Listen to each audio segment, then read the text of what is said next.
Hey there, hi, welcome to the channel. I am Garrett, and in this video, we're talking about some dated design trends and things that you don't like, you are over. I did a part 1 video in this series, which will be linked down below, where you went off in the comment section and shared everything that you are sick of seeing, you are so over, and I am sharing with you, and we have got a lot to get through, so let's get into the video. The first dated design trend that you all love to go off on, you hate to see, and you love to share that you hate to see, is Farmhouse. And I can totally agree with you. I can identify with your hatred of it, or you being tired of it at the very least, because it is one of the most popular styles that we saw in the last couple of years on social media.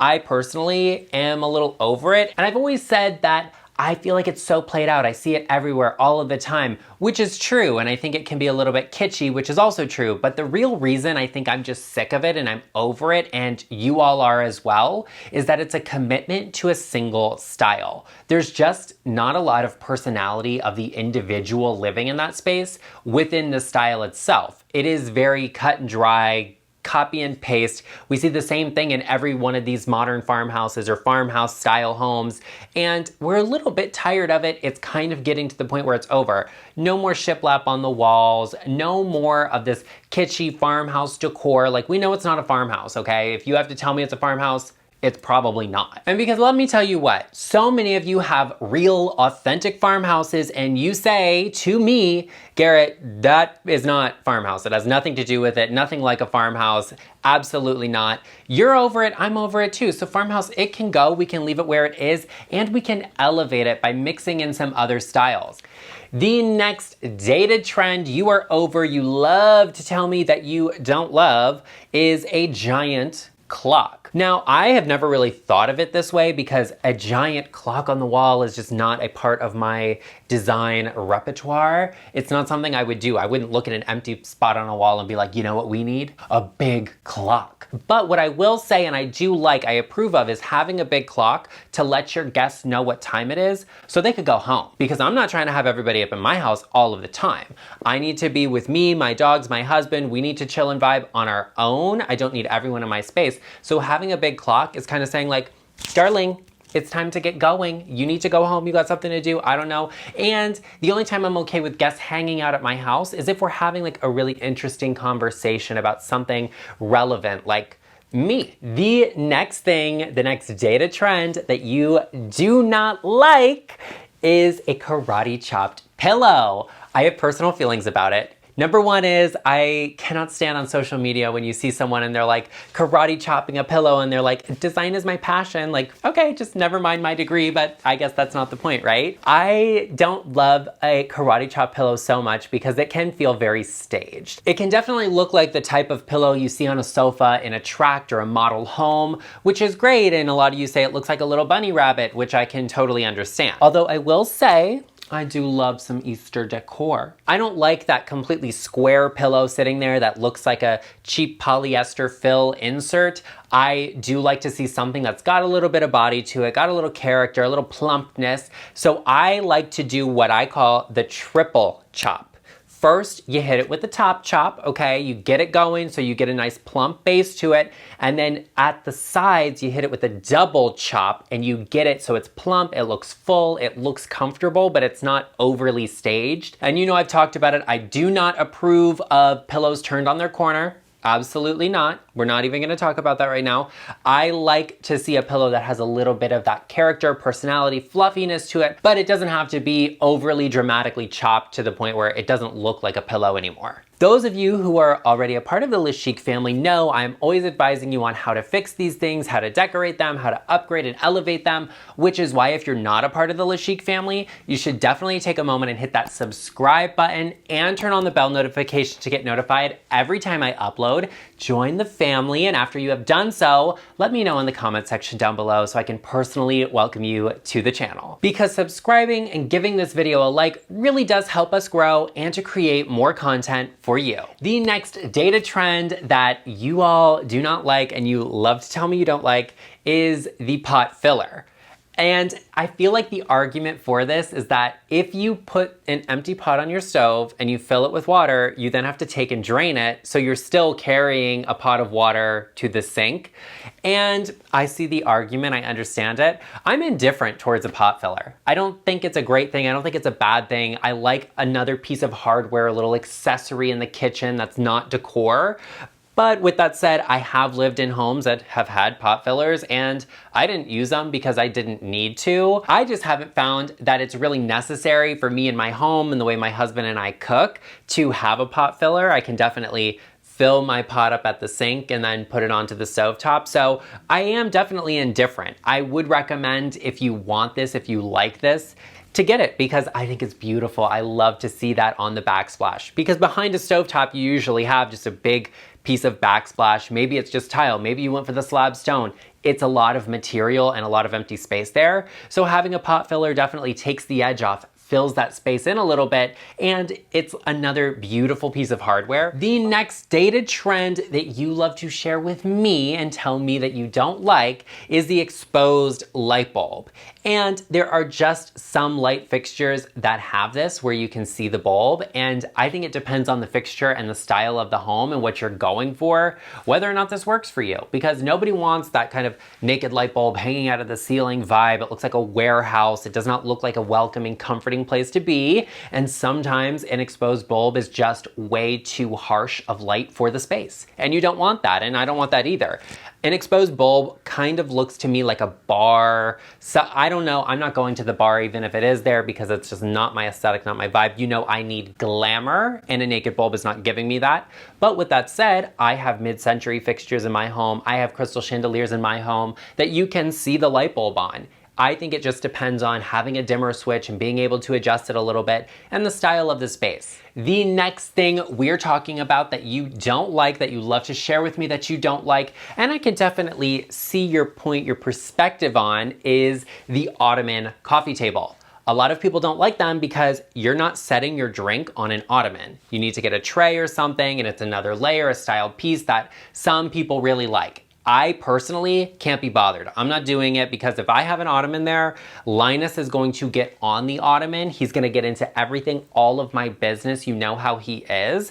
And I'm just not here for it. And the same thing goes for having kids in a family. It's nice if you have that rounded corner there, the soft padding, because little kids, they will take their eye out if you allow them to. And like I've said before, we're just really not into like maiming children on this channel. If you have the ottoman, that's great and that's good for you, and it's good for the safety of the children. Like I said, for me in my home, it's not happening because Linus is gonna get into it, get into my business, and I'm not here for that. Speaking of which, let's bring in that little monster because I know all of you have been missing him. I know, Linus, yes we know, you are wild and crazy.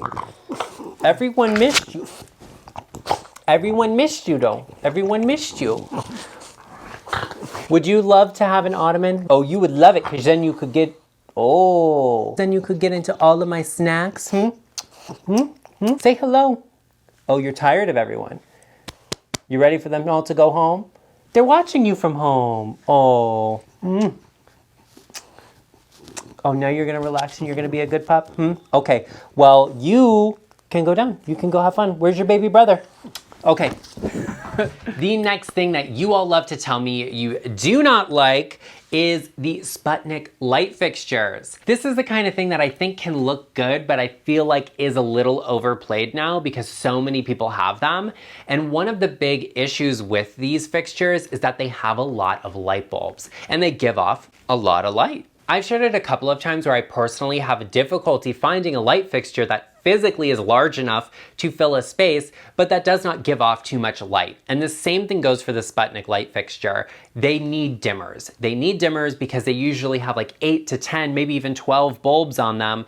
And in a little space, that's way, way, way too much light, especially at night. You just don't want to have that like overwhelming, glaring light in the space coming from these fixtures. Something else, they do have that exposed bulb, which a lot of people are over. In addition to that, they've got all these spikes on them. How are you cleaning that? You've got to clean each one individually. It just seems like a lot of work to me. I like a Sputnik light fixture, and it's one of those things that if you are not prepared for the maintenance, the taking care of it that it requires, it's not worth it for you. The next dated trend you all love to tell me that you are over, you're sick of, you don't want to see anymore are stainless steel appliances. I like a stainless steel appliance. I'm okay with them. I think right now we're just favoring more white enameled appliances, and we also are really liking custom cabinetry faced appliances, which I think is really pretty. I think those are beautiful. They definitely look very luxurious, built in, expensive, but not everybody's in the position where they can do that. And more affordable white appliances tend to look like white plastic appliances that not everyone really loves. If you're redoing your kitchen and you're not in the position to be able to do those panel-ready appliances that are built in, and you're like, Garrett, I have to go for the freestanding refrigerator. My options are white, black, or stainless steel. What do I do? Go for the stainless steel if you like it. It does have a little bit of that industrial look. And stainless steel became popular because we liked that industrial chef's kitchen look and feel in our spaces. I'm not so mad at a stainless steel appliance. I feel like sometimes you just don't have the choice or the option or the budget to get that more expensive piece, and that's totally okay. You have to decide what is the right thing for you. The next thing you all are tired of, the trend you don't want to see anymore that you're done with, is Chevron. People are just over the Chevron because we went for it hard. And I'm not just talking about flooring, I'm talking about wallpaper, painting, decals, emblems, fabrics, and upholstery. People really, really went hard for Chevron. And I like Chevron floors. I think that's pretty in a hallway or an entryway. But I definitely was not really feeling the Chevron wallpaper and wall paneling treatments, the Chevron shiplap. It was a lot. And it's just not for me in my home, my space, or my style.